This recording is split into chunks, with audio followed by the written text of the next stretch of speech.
அனைவருக்கும் வணக்கம். Welcome to குட்டி ஸ்டோரிஸ் பை ஹரி. இன்றைய பதிவில் நாம் பார்க்க இருப்பது இதயம் நீயே என் ஷாலு. அத்தியாயம் 8. சத்தம் கேட்டு கண்விழித்த சாலினி அதுவரை நடந்ததை நினைத்து பார்த்தாள்.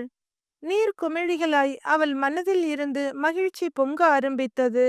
நினைவேடுகளில் தடுமாறி விழுந்தவளை சித்தார்த் தாங்கி பிடிக்கிறான். அவளோ எந்த தயக்கமும் இல்லாமல் அவன் நெஞ்சில் முகம் புதைத்து கழுத்தில் கைகளை மாலையாக்கி நிற்பது போல காட்சிகள் வர முகம் சிவந்தது ஷாலினிக்கு. தொடர்ந்து கதவு தட்டப்படும் ஓசை அவள் கனவை கட் செய்துவிட எழுந்து நின்றவள் பாத்ரூமில் இருந்து இடுப்பில் வெள்ளை வேஷ்டியும் தலையில் துவட்டிய துண்டுமாக வந்து கொண்டிருந்த சித்தார்த்தை பார்த்தாள்.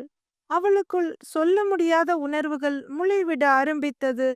அவன் முகம் முழுவதும் முத்தம் கொடுத்து அவன் மார்பில் உதடுகளால் கோலம் போட வேண்டும் என்று தோன்றியது அவளுக்கு. தன் எண்ண ஓட்டத்தை அவளால் கூட புரிந்து கொள்ள முடியவில்லை. ஏன் இப்படியெல்லாம் தோன்றுகிறது? தலையை பிடித்து கொண்டவள் மறுபடியும் கட்டிலில் போய் உட்கார்ந்து விட்டாள். கதவு மீண்டும் இருமுறை நாசூக்காக தட்டப்பட்டது. அதுவரை ஷாலினி திறப்பாள் என்று எதிர்பார்த்திருந்த சித்தார்த் தலையை தோட்டி கொண்டிருந்த துண்டை அப்படியே தோளோடு போர்த்தி மார்பை மறைத்து கொண்டான். வேகமாக சென்று கதவை திறந்தான். அங்கே மாணிக்கம்தான் நின்று கொண்டிருந்தார். சின்னையா, மேனேஜர் தம்பி உங்களுக்கு ஃபோன் பண்ணினாரா? நீங்க எடுக்கலன்னு எனக்கு கூப்பிட்டாரு.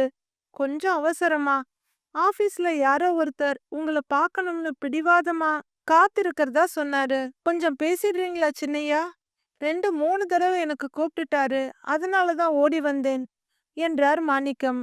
சரிங்க மாமா, நீங்க போங்க, நான் பேசிக்கிறேன், என்னன்னு பாத்துக்கிறேன் என்ற சித்தார்த் அவசரமாக மொபைலை எடுத்து பார்க்க அதில் மேனேஜரிடம் இருந்து 2-3 கால்கள் பதிவாகி இருந்தது. இன்னும் வேறு ஏதோ 2 நம்பர் கூட இருந்தது. என்ன, இத்தனை முறை போன் அடித்தும் இவளுக்கு கேட்கவில்லையா? என்ன ஆயிற்று என்று நினைத்தவன் ஷாலினியை பார்க்க அவள் அப்படியே அசையாமல் உட்கார்ந்திருப்பது தெரிந்தது. ஓ பாவம், இன்னும் அந்த அதிர்ச்சியில் இருந்து வெளிவரவில்லை போலிருக்கிறது. அதனால்தான் எங்கேயோ வெறித்து பார்த்தபடி உட்கார்ந்திருக்கிறாள். அதிர்ச்சியால் தான் நெருப்பாய் சீரும் இவள் என்னை வந்து கட்டிப்பிடித்து இருப்பாள். கையை பிடித்து அவள் பக்கத்தில் வேறு உட்கார வைத்தாளே. இன்னும் பயங்கர அதிர்ச்சியிலும் குழப்பத்திலும் இருக்கா போல. ரெஸ்ட் எடுக்கட்டும் என்று நினைத்த சித்தார்த் கடகடவென்று உள் அறைக்கு போய் உடைகளை மாற்றிக்கொண்டு வந்து பார்க்க ஷாலினி இன்னும் அப்படியே உட்கார்ந்து இருந்தாள். இங்கே போன் பேசி அவளை தொந்தரவு செய்ய வேண்டாம் என்று நினைத்த சித்தார்த் மொபைலை எடுத்துக்கொண்டு பால்கனிக்கு போனான். சற்று முன்பு ஷாலினி சித்தார்த்தை பார்த்தபோது அன்று அவன் உடம்பில் ஏற்பட்டிருந்த காயங்கள் இந்த சில நாட்களில் ஆறி இருந்தது. ஆனால் தன்னால் அவன் மனதில் ஏற்பட்ட காயங்களை நினைத்த போது சட்டென்று ஷாலினியின் மனம் உடைந்து போனது. இதுவரை எங்கோ உயர உயர பறந்து கொண்டிருந்த மனது இப்போது பின்னோக்கி போக ஆரம்பித்தது. அப்பா அம்மாவுக்காக இந்த திருமணம் என்று ஒத்துக்கொண்ட ஷாலினிக்கு சித்தார்த்தை நிமிர்ந்து பார்க்க கூட பிடிக்கவில்லை. சித்தார்த்தை அவளுக்காக தேர்ந்தெடுத்தது அவளுடைய அப்பாதான். ஆனால் இவன் வராமல் இருந்திருந்தால் எப்படியும் வாசுவோடு இணைய ஒரு வழி கிடைத்திருக்கும். ஓரிரு வருடங்கள் போயிருந்தால் அப்பா அம்மாவின் மனது கூட மாறியிருக்கும். வாசுவின் நிலை கூட மாறியிருக்கும் என்று அவள் பிடிவாதமாக நினைத்திருந்தாள். சித்தார்த்தை பற்றி நல்லவிதமாக நினைக்க, ஏன் யோசிக்க கூட அவள் விரும்பவில்லை. அம்மா அப்பாவை அவளால் கோபித்து கொள்ள முடியாது. அவர்களுக்கு எதிராகவும் அவளால் எதுவும் செய்ய முடியாது. ஆனால் அவர்களிடம் காட்ட முடியாத அத்தனை கோபத்தையும் தேக்கி வைத்து சித்தார்த்தின் மேல்தான் இத்தனை நாட்களாக காட்டிக்கொண்டிருந்தாள். அவர்கள் விருப்பத்துக்கு எனக்கு திருமணம் செய்து வைத்து விட்டார்கள். அவர்கள் கடமை முடிந்துவிட்டது. இனி ஒரு கல் இல்லை ஒரு கட்டையை போல எந்த உணர்ச்சிகளும் இல்லாமல் வாழ வேண்டியதுதான் என்று அவள் முடிவு செய்திருந்தாள். அதனால்தான் திருமணம் என்று முடிவாகி எல்லா ஏற்பாடுகளையும் செய்தபோது அவள் எதையும் மறுக்கவும் இல்லை, ஒத்துக்கொள்ளவும் இல்லை. அவளின் இந்த மௌனத்தையே சம்மதமாக கொண்டு அவளுடைய அம்மாவும் அப்பாவும் தங்கள் அன்பு மகளின் திருமணத்தை நல்லவிதமாக நடத்தி முடித்தனர். தன்னுடைய மொத்த உணர்வுகளையும் குழி தோண்டி புதைத்து விட்டுதான் ஷாலினி இந்த வீட்டுக்குள் அடியெடுத்து வைத்தாள். அவளின் மனதில் அடங்கியிருந்த அந்த கோபத்தின் வெளிப்பாடுதான் சில நேரங்களில் கமலி மற்றும் தீபாவையும் பல நேரங்களில் சித்தார்த்தையும் வறுத்து எடுத்து கொண்டிருந்தது. சற்று முன்பு வரை அப்படித்தான் போய்க் கொண்டிருந்தது. ஆனால் அவள் மேல் அவன் வைத்த நம்பிக்கை, எப்பேற்பட்ட நம்பிக்கை அது! அவளுடைய பிடிவாதம், உறுதி எல்லாவற்றையும் தகர்த்து விட்டிருந்தது அது. இத்தனைக்கும் அவளை பற்றி அவனுக்கு எதுவும் தெரியாது. அவள் வாயிலிருந்து வந்ததெல்லாம் தேலை போல கொட்டும் வார்த்தைகள்தான். இருந்தும் ஒற்றை வார்த்தையில் அவன் வாழ்வில் அவளுக்கான இடம் என்ன என்பதை இன்று உணர்த்திவிட்டான். இப்போது அவளுக்கு இருந்த மனநிலையில் ஓடிச் சென்று அவனை இறுக்கமாக அணைத்து ஐ லவ் யூ என்று கத்த வேண்டும் போல இருந்தது. ஆனால் அடுத்த நொடியே அவளுக்குள் பயங்கர தயக்கம் வந்துவிட்டது. அதோடு சற்று முன்பு அவனை அணைத்ததும் அவன் கையை விடாமல் பிடித்து நின்றதும் நினைவுக்கு வர அவளுக்கு ரொம்பவும் சங்கடமாக இருந்தது. இப்படி ஷாலினி என்ன அலைகளில் சுழன்று கொண்டிருக்க சித்தார்த் போனில் பேசிவிட்டு வந்தான். இன்னும் அவள் அப்படியே உட்கார்ந்திருக்க அவளை ஆறுதல் படுத்த வேண்டும் என்று துடித்தது அவன் மனது. ஆனால் ஏற்கனவே அவளுடைய வார்த்தைகள் அவனை மிகவும் காயப்படுத்தியிருக்க அருகில் செல்லவும் தயக்கமாக இருந்தது. சித்தார்த் தன்னிடம் வருவானா, வந்து ஆறுதல் படுத்துவானா என்ற எதிர்பார்ப்பில் அங்கேயே அசையாமல் இருந்தாள் ஷாலினி. அவன் வீட்டார் முன்னிலையில் அவ்வளவு கோபமாக பேசி அவள் கையை பிடித்து உள்ளே அழைத்து வந்தானே, கண்டிப்பாக இப்போது அருகில் வருவான், என்னை ஆறுதல் படுத்துவான். மெல்ல மெல்ல என் காதலை, என் மனதில் அவன் மேல் உருவாகும் எண்ணங்களை அவனிடம் சொல்ல வேண்டும் என்று நினைத்தவள் அருகில் சத்தம் கேட்டு மெதுவாக தலை நிமிர அவள் எதிர்பார்த்தது போலவே சித்தார்த் நின்று கொண்டிருந்தான். ஆவலோடு அவன் முகத்தை பார்த்தவள் அவனை முழுதாய் பார்த்து திகைத்து போனாள். ஏனென்றால் அவன் ஆபீஸுக்கு கிளம்பி தயாராக வந்திருந்தான். ஷாலினிக்கு ஒரு மாதிரியாகிவிட்டது. எத்தனையோ கனவுகளுடன் அவனை அருகில் எதிர்பார்த்து இருக்க வந்தவன் இப்படி இருந்தால் அவளுக்கு எப்படி இருக்கும்? இருந்தாலும் சற்று தைரியத்தை வரவழைத்து கொண்டு அவனிடம் பேச நிமிர்ந்தாள். ஆனால் இதில் அவளை அவன் முந்திக் கொண்டான். ஷாலினி, நீங்க எதுக்கும் பயப்பட வேண்டாம், தைரியமா இருங்க. எனக்கு கொஞ்சம் ஆபீஸ்ல அவசர வேலை இருக்கு. உங்ககிட்ட யாரும் எந்த பிரச்சனையும் பண்ண மாட்டாங்க. அப்படியும் உங்களுக்கு தயக்கமா இருந்தா சுகுணாவை மேல அனுப்பி வைக்கிறேன். நான் கொஞ்சம் அவசரமா போகணும், சாப்பிட நேரம் இல்ல. சுகுணா கிட்ட சொல்லிட்டு போறேன், அவ உங்களுக்கு டிஃபன் கொண்டு வந்துடுவா. அப்புறம் நான் வர்ற வரைக்கும் உங்க கூடவே இருக்கட்டும். எதையும் யோசிக்காம தைரியமா நிம்மதியா இருங்க. இனி என் தம்பி விஷால் இங்க இருக்க மாட்டான். எதையும் யோசிக்காம தைரியமா நிம்மதியா இருங்க. நான் போயிட்டு வந்துடுறேன். மூன்றாவது ஆளிடம் பேசுவது போல சொன்னவன் திரும்பி தன்னுடைய லேப்டாப் பேக்கை எடுத்தான். வெளியே சென்றவன் இவளை எதிர்பார்க்காமல் அவனே கதவை சாத்திவிட்டு போக அப்படியே அயர்ந்து நின்றாள் ஷாலினி. அடேங்கப்பா, இவ்வளவு பேசுறாரே! ஆனா எனக்கு தேவையானத ஒரு வரி பேசினாரா? நான் இவரோடு பேச எவ்வளவு ஏங்கிக் கொண்டிருக்கேன். போகிற போக்கில் தகவல் சொல்லிவிட்டு போகிறாரே, அதுவும் வாங்க போங்க என்று ஏக மரியாதை வேறு. சிறு கோபம் வந்தது அவளுக்கு.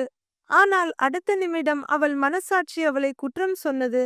இந்த வீட்டுக்கு வந்ததிலிருந்து நீ எப்படி நடந்து கொண்டாய் என்று அவன் பேசியது உனக்கு இவ்வளவு உறுத்துகிறதே. இப்போது உரிமையோடு பேசவில்லை என்று சொல்கிறாய். ஆனால் அவனுக்கு எந்த உரிமையை நீ கொடுத்தாய்? அப்படி இருக்க அவனிடமிருந்து ஆதரவான ஆறுதல் வார்த்தைகளை எதிர்பார்க்க உனக்கு என்ன உரிமை இருக்கிறது என்று கேட்டது. எவ்வளவு உதாசீனப்படுத்தி இருப்பாய், எவ்வளவு கடுமையான வார்த்தைகளை உபயோகித்திருப்பாய். நீ அவனை கட்டிப்பிடித்ததும் அவன் உன்னை தள்ளிவிடாமல் இருந்ததற்கே நீ அவனுக்கு நன்றி சொல்ல வேண்டும். அவனிடம் கோபப்பட உனக்கு என்ன உரிமை இருக்கிறது என்று அவளுடைய மனசாட்சி அவளை கேள்வியாய் கேட்டு சாட்டையாய் துளைத்தது. ஆனால் அதற்கு மேல் அவளுக்கு யோசிக்க நேரம் கிடைக்கவில்லை. கதவை திறந்து கொண்டு அவளுக்கான சாப்பாட்டுடன் சுகுணா உள்ளே வந்தாள்.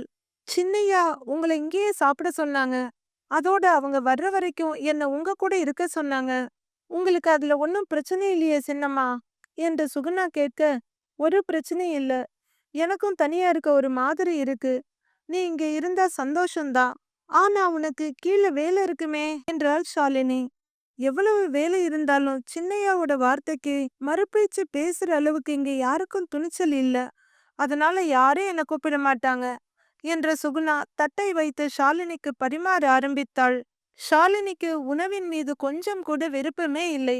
அதிலும் சித்தார்த் அவன் அப்பாவை ஆஸ்பத்திரியில் இருந்து அழைத்து வந்துவிட்டு எதுவும் சாப்பிடாமல் போயிருக்கிறான் என்ற நினைவு அவளுக்கு சங்கடமாக இருந்தது. சாப்பிடாதது மட்டுமல்ல, அவனுக்காக சுகுணா கொண்டு வந்து வைத்திருந்த காஃபி அப்படியே இருந்தது.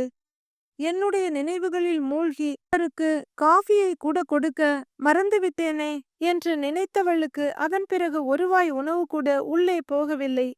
ஏன் சின்னம்மா, சாப்பாடு பிடிக்கலையா? பார்த்து கொண்டிருந்த சுகுணா கேட்க, இல்ல சுகி, நான் அப்புறமா சாப்பிட்டுக்கிறேன், நீ சாப்பிடு. எனக்கு தலை கொஞ்சம் பாரமா இருக்க மாதிரி இருக்கு, நான் கொஞ்ச நேரம் ரெஸ்ட் எடுத்துட்டு வரேன் என்றவள் சித்தார்த் நினைவுகளுடன் தூங்கப் போனாள்.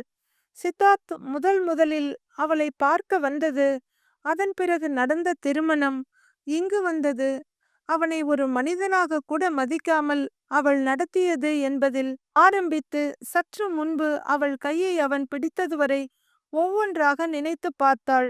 அவன் பிடித்து அழைத்து வந்த வலது கையை பார்க்க, என்னை பிடித்திருந்த அந்த வலிமையான கை எங்கே என்று அந்த கை அவளிடம் கேட்பது போல இருந்தது. ஐயோ ஷாலினி, உனது மனதுக்கு மட்டுமல்ல, உடம்புக்கும் பைத்தியம் பிடித்துவிட்டது என்று அந்த கையை பார்த்து மெதுவாக புன்னகைத்த அவள் அவளையும் மீறி தூங்கி போனாள். அவசரமாக கிளம்பி வந்திருந்த சித்தார்த் அவனுக்காக காத்திருந்த அந்த வெளிநாட்டு பெரியவரை வந்து சந்தித்தான். அவரிடம் அவன் மனதார மன்னிப்பு கேட்க, it's okay my dear boy என்று அவன் முதுகில் செல்லமாக தட்டினார் அவர். இருவரும் சற்று நேரம் பேசிக் கொண்டிருந்து விட்டு அவரை அவனே ஏர்போர்ட்டில் விட்டு வீட்டுக்கு திரும்ப காரை எடுத்தான். காரை ஸ்டார்ட் செய்து பின்புறம் பார்ப்பதற்காக பக்கவாட்டு கண்ணாடியை பார்த்தவன் இன்பமாக அதிர்ந்து போனான். ஏனென்றால் முன் சீட்டில் ஷாலினி உட்கார்ந்திருந்தாள். ஏய், நீ எப்படிங்க? மனதில் தோன்றிய எண்ணம் சித்தார்த்தின் வாயிலிருந்து வார்த்தைகளாக வந்து விழ அவள் காணாமல் போயிருந்தாள். ஒரு கணம் திடுக்கிட்டாலும் சித்தார்த்துக்கு சிறிதாக ஒரு யோசனை வந்தது. என்ன ஆயிற்று? திடீரென்று அவள் நினைப்பு வருகிறதே, அவளுக்கு எதுவும் பிரச்சனையோ என்று நினைத்தவன் உடனே போனை எடுத்து ஷாலினிக்கு அழைத்தான். முதல் முறை போன் எடுக்கப்படவில்லை. அவனுக்கு கொஞ்சம் படபடப்பாகவும் கொஞ்சம் தயக்கமாகவும் இருந்தது. அவளுக்கு தான் என்னை சுத்தமாக பிடிக்கவில்லை, எப்படி என் போனை எடுப்பாள்? ஏதோ அந்த நேரம் பதட்டத்தில் வந்து கட்டிக்கொண்டாள். அதை வைத்து அவள் மனதில் நான் இருக்கிறேன், அவள் என்னை ஏற்றுக்கொண்டாள் என்று எப்படி நான் எதிர்பார்ப்பது? நினைத்தவன் தயக்கத்துடனே மறுபடியும் போன் செய்ய, இப்போது சுகுணாதான் போனை எடுத்தாள். அண்ணா, சின்னம்மா தூங்குறாங்க, எழுப்பட்டுமா? அவள் கேட்க சித்தார்த் அவசரமாக வேண்டாம் என்று மறுத்தான். வேண்டாம்மா, அவ தூங்கட்டும், நான் நேர்ல வந்து பேசிக்கிறேன் என்றவன் தலையை லேசாக உதறிவிட்டு காரை ஸ்டார்ட் செய்தான். கார் முன்னுக்கு சென்றாலும் அவன் நினைவுகள் சற்று முன் நடந்ததையே நினைத்து கொண்டிருந்தது. பாவம், அவளால் என் வீட்டில் மட்டுமல்ல என்னுடனும் ஒட்ட முடியவில்லை, என்னை ஏற்றுக்கொள்ளவும் முடியவில்லை. தேவையில்லாமல் என் தம்பியால் அவளுக்கு கஷ்டம் வேறு. எவ்வளவு பயந்து போயிருந்தால் என்னை வந்து அப்படி கட்டிப்பிடித்திருப்பாள். இப்போது எப்படி இருக்கிறாள் என்று தெரியவில்லையே என்று நினைத்தவனுக்கு அவன் கையை அவள் பிடித்தது ஞாபகம் வந்தது. கட்டிப்பிடித்தது கூட பதட்டத்தில் என்று வைத்து கொள்ளலாம். ஆனால் அதன் பிறகும் அவள் என் கையை வெகுநேரம் பிடித்து கொண்டிருந்தாளே, ஒருவேளை அவள் மனம் என்னை நோக்கி சாய ஆரம்பித்து விட்டதோ என்று நினைத்தபோது அவனை சுற்றி இருந்த காற்றில் நறுமணம் வீசுவது போல தோன்றியது அவனுக்கு. ஆனால் அடுத்த நொடியே அந்த எண்ணம் மறைந்தது. நடந்தது எவ்வளவு பெரிய விஷயம்! அந்த பாதிப்புதான் என்ன செய்கிறோம் என்று தெரியாமல் நடந்து கொண்டிருப்பாள். வரும்போது கூட அப்படியே உட்கார்ந்திருந்தாளே, நான் அவ்வளவு பேசியும் சரி என்று ஒரு வார்த்தை கூட சொல்லவில்லையே. அப்படி இருக்க என் மனது ஏன் தேவையில்லாத கனவுகளை கண்டுகொண்டிருக்கிறது? சற்று கனமான மனதுடன் தன் எண்ண ஓட்டத்துக்கு முற்றுப்புள்ளி வைத்தவன் மறுபடியும் தலையை லேசாக உதறிக்கொண்டு காரை ஓட்ட ஆரம்பித்தான். இருவரின் மனதும் சரியான திசையில்தான் யோசித்து இருக்கிறது. ஆனால் இருவருமே மனதுக்கு கடிவாளம் போட்டு அதற்கு ஒரு திரையும் போட்டனர். குறைக்க வேண்டிய தூரத்தை பெரிதாக்கி கொண்டு போனார்கள். வீட்டுக்கு வந்த சித்தார்த் காரை நிறுத்திய பிறகும் உடனே இறங்கவில்லை. சற்று நேரம் யோசித்து கொண்டிருந்தவன் ஒரு முடிவோடு வீட்டுக்கு வந்தான். தூங்கி எழுந்த ஷாலினி தலைபாரமும் மனபாரமும் குறையும் அளவுக்கு நன்றாக குளித்தாள். பின் எப்போதும் வழக்கமாக அணியும் ஜீன்ஸ், டாப்ஸ், சுடிதார் எல்லாவற்றையும் ஒதுக்கிவிட்டு ஒரு சந்தன நிற புடவையை எடுத்து கட்டினாள். புடன் அவளையே பார்த்து கொண்டிருந்த சுகுணாவிடம், சுகி, எனக்கு சூடா ஒரு கப் காஃபி குடிக்கணும் போல இருக்கு, எடுத்துட்டு வர்றியா என்று கேட்க, ஆமா சின்னம்மா, நீங்க மதியமும் ஒன்னும் சாப்பிடவே இல்ல, இதோ எடுத்துட்டு வரேன். கடகடவென்று கீழே ஓட மொபைலை கையில் எடுத்தாள் ஷாலினி. அவருக்கு கால் செய்யலாமா என்ற எண்ணத்துடன் டயலுக்கு போனவள், அங்கே சித்தார்த்தின் கால் வந்திருந்தது. அது அட்டன் செய்யப்பட்டிருப்பதையும் பார்த்தாள். ஓ, தூங்கிக் கொண்டிருக்கும் போது வந்திருக்கும். சுகுணா பேசி இருப்பாள் என்று சரியாக யூகித்தாள். அவசர வேலையாக கிளம்பி போனாலும் அப்படியே விட்டுவிடவில்லை. என்னை என் நினைவை வைத்துக்கொண்டு விசாரித்து இருப்பார் என்று எண்ணிய போது அவள் மனதுக்குள் 1000 மல்லிகை மலர ஆரம்பித்தது. கால் செய்யலாமா என்று நினைத்தவள், வேண்டாம், என்ன செய்கிறாரோ தெரியவில்லை, கொஞ்ச நேரம் பார்க்கலாம், இல்லை மெசேஜ் அனுப்பலாம் என்று நினைத்தவள் கண்கள் மின்ன காதலுடன் எதையோ டைப் செய்வதும் பின் அழிப்பதுமாக இருந்தாள். ஏதேதோ டைப் செய்தவளுக்கு திருப்தி இல்லாமல் போக கடைசியாக சித்தார்த், ஐ லவ் யூ என்று பல தடவை டைப் செய்தவள் அதை அனுப்பாமல் அப்படியே டிராஃப்டில் வைத்து பார்த்து கொண்டே இருந்தாள். இதை அனுப்பலாமா? எப்படி எடுத்துக்கொள்வார்? அனுப்ப வேண்டாம், நேரடியாகவே சொல்லிவிடுகிறேன். என் கணவர் தானே, என் மேல் அவ்வளவு நம்பிக்கையை வைத்திருப்பவரிடம் நான் ஏன் தயங்க வேண்டும்? நேரடியாகவே சொல்லப் போகிறேன் என்று அவள் தனக்குத்தானே பேசிக்கொண்டிருக்க கதவு திறக்கும் சத்தம் கேட்டது. கையில் இருந்த போனை கீழே வைத்துவிட்டு நிமிர சித்தார்த் உள்ளே வந்து கொண்டிருந்தான். இவ்வளவு நேரம் தைரியமாக இருந்தவளுக்கு அவனை பார்த்ததும் தயக்கம் வந்துவிட்டது. வந்தவன் லேப்டாப் பேக்குடன் நேராக அவளிடம் வந்து, இப்ப எப்படி இருக்கீங்க ஷாலினி, ஃபீலிங் பெட்டர் என்று கேட்க மெதுவாக ஓகே என்பது போல தலையை அசைத்தாள். உங்களுக்கு இங்க ஒரு மாதிரியா இருக்குன்னு எனக்கு தெரியுது, சாரி, அடுத்தடுத்து நடந்த விஷயங்கள்ல உங்களை சரியா கவனிக்க முடியல. வேணும்னா உங்க அம்மா வீட்டுக்கு போய் கொஞ்ச நாள் இருக்கீங்களா, கொண்டு வந்து விடட்டுமா? சித்தார்த் கேட்க திகைத்து போய் நிமிர்ந்தாள். அவள் ஏதேதோ யோசித்து வைத்திருக்க அவன் பேசியதை கேட்டு கண்களில் லேசாக கண்ணீர் எட்டி பார்த்தது. வெளிவர துடித்த கண்ணீரை உதடுகளை அழுந்த கடித்து மறைக்க முயன்றாள். ஆனால் கட்டுப்படுத்த முடியாமல் அழுகை வர சட்டென்று திரும்பி நின்றாள். என்ன ஆயிற்று இவளுக்கு? எந்த பதிலும் சொல்லாமல் இப்படி திரும்பிக் கொண்டாளே? யோசித்த சித்தார்த்தின் பார்வை அங்கிருந்த மொபைலை பார்த்தது. வாட்ஸ்அப்பில் அவனுடைய ஐடியில் அவனுடைய நம்பரில் அவள் டைப் செய்து கொண்டிருந்தது தெரிந்தது. கையில் எடுத்து பார்க்க அவன் கண்கள் அப்படியே விரிந்தது. அந்த டைப்பிங் பாக்ஸில் சித்தார்த், ஐ லவ் யூ என்று பல முறை டைப் செய்யப்பட்டு அனுப்பப்படாமல் இருந்ததை பார்த்த அவன் விழிகள் அப்படியே உறைந்து நின்றது. அப்படியானால் மேஜிக் நடந்துவிட்டதா? இவள் மனதில் நான் இருக்கிறேனா என்ற எண்ணமே அவனுக்குள் என்னென்னமோ செய்தது. நம்ப முடியாமல் அதையே பார்த்து கொண்டிருந்தவனுக்கு அவளிடம் நேரில் கேட்டு தெளிவு பெற வேண்டியிருந்தது. மெதுவாக அவள் தோளில் கை வைக்க அவள் தலை இன்னும் தாழ்ந்தது.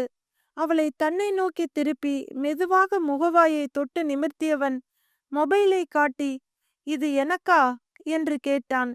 கண்களில் இருந்து கண்ணீர் வழிந்து கொண்டிருக்க அவள் தலை ஆமாம் என்பது போல அசைவதை சில கணங்கள் நம்ப முடியாமல் பார்த்தான். ஷாலு, இது நிஜம்தானா?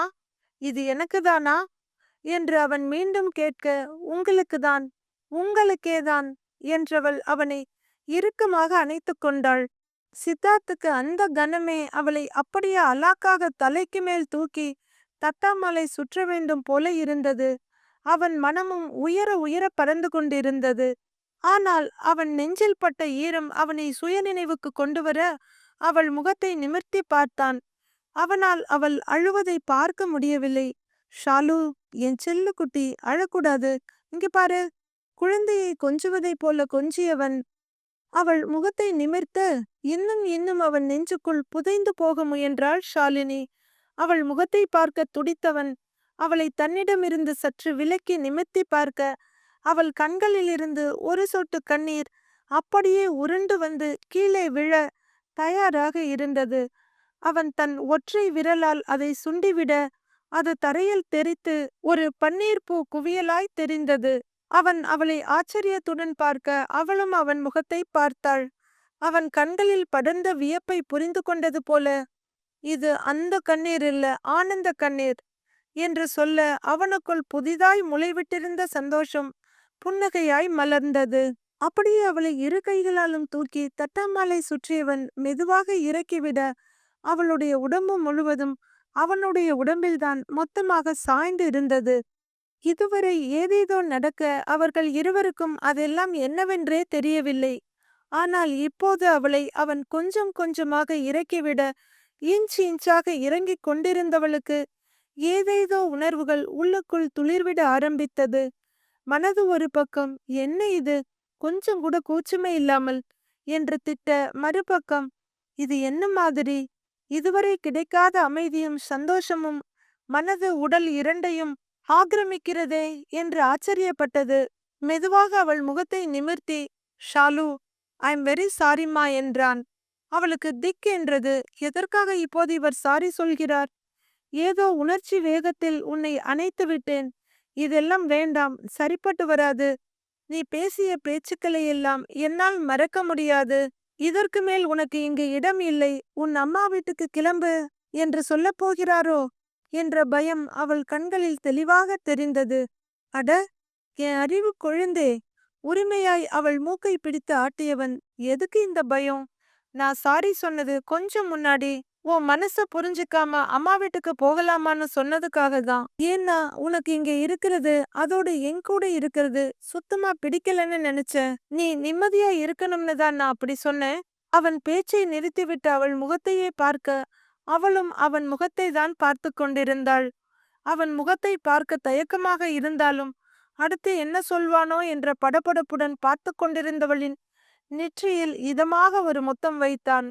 அது அவளுக்குள் ஒரு கிளர்ச்சியை உருவாக்குவதற்கு பதிலாக ஒரு இதமான நிம்மதியை கொடுத்தது. உண்மையில் அவள் இதற்கு முன் இப்படி ஒரு உணர்வை அனுபவித்ததே இல்லை.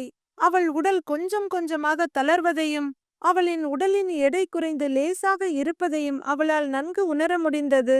இவருடைய ஒரு முத்தத்திற்கு இத்தனை சக்தி இருக்கிறதா? அவள் கண்களில் ஆச்சரியமாக அவனை பார்க்க அவன் ஒரு சின்ன குறும்பு சிரிப்புடன் இன்னும் கொஞ்சம் வேணுமா என்றான். அவன் கேட்டதெல்லாம் எங்கே அவள் காதில் விழுந்தது. அவள் பார்வை முழுவதும் அவன் முகத்திலும் கைகள் அவன் கைகளிலும் இருந்தது. வேண்டாம்டி கண்ணம்மா, இந்த பார்வையை என்னால தாங்க முடியாது, எனக்கு என்னென்னமோ பண்ணுது என்று மறைக்காமல் சொன்னவன் அவள் கண்களில் சற்றே அழுத்தமாக முத்தமிட ஆரம்பித்தான். கொஞ்சம் கொஞ்சமாக அவளை தன் அருகில் இறுக்கிக் கொண்டிருந்தான். ஒரு கை அவள் முதுகில் இருக்க இன்னொரு கை இடுப்பை சுற்றி படர்ந்து இருந்தது. அவளும் அவன் கைகளுக்குள் தன்னை வாகாக பொருத்தி கொண்டாள். அவனுடைய முத்தத்தில் கரைந்து கொண்டிருந்தவள் விழுந்து விடாமல் இருக்க இடுப்பில் இருந்த அவன் கை மிகவும் உதவியது. தன் உடம்பு கொஞ்சம் கொஞ்சமாக சூடேறுவதை உணர்ந்த சித்தார்த் கண்களை மூடி மயக்க நிலையில் இருந்த அவள் உடலிலும் சூடு பரவுவதை உணர்ந்தான். அவனுக்குள் ஒரு எச்சரிக்கை மணி அடித்தது. வேண்டாம், இது சரியான நேரம் இல்லை. இவள் பலவீனப்பட்டு இருக்கிறாள். அதோடு உணர்ச்சி சூழலில் சிக்கி இருக்கும்போது எதுவும் நடந்துவிடக்கூடாது என்று நினைத்தவன் அவளை உடனே தள்ளி நிறுத்தாமல் அப்படியே மெதுவாக அணைத்து கொண்டான். அவன் கைகளிலும் முத்தத்திலும் இருந்த வன்மை இப்போது கொஞ்சம் கொஞ்சமாக மென்மையாகியது. முத்தத்திற்காக ஏங்கி அவள் முகம் நிமிர்ந்து கொண்டிருக்க அவளை ஏமாற்ற விரும்பாத அவன் உதடுகள் நெற்றியில் பயணம் செய்து அப்படியே உச்சந்தலையில் வந்து நின்றது. ஷாலினிக்காக காஃபியுடன் வந்த சுகுணா அவர்கள் நின்ற நிலையை பார்த்து தனக்குள் நிம்மதியும் நிறைவுமாக சிரித்தவள் சத்தமில்லாமல் அங்கிருந்து நகர்ந்தாள். தொடரும். கதையை படித்த கேட்ட அனைவருக்கும் நன்றி. கதை பிடித்திருந்தால் லைக் செய்து நமது சேனலை சப்ஸ்கிரைப் செய்து கொள்ளுங்கள். நன்றி, வணக்கம்.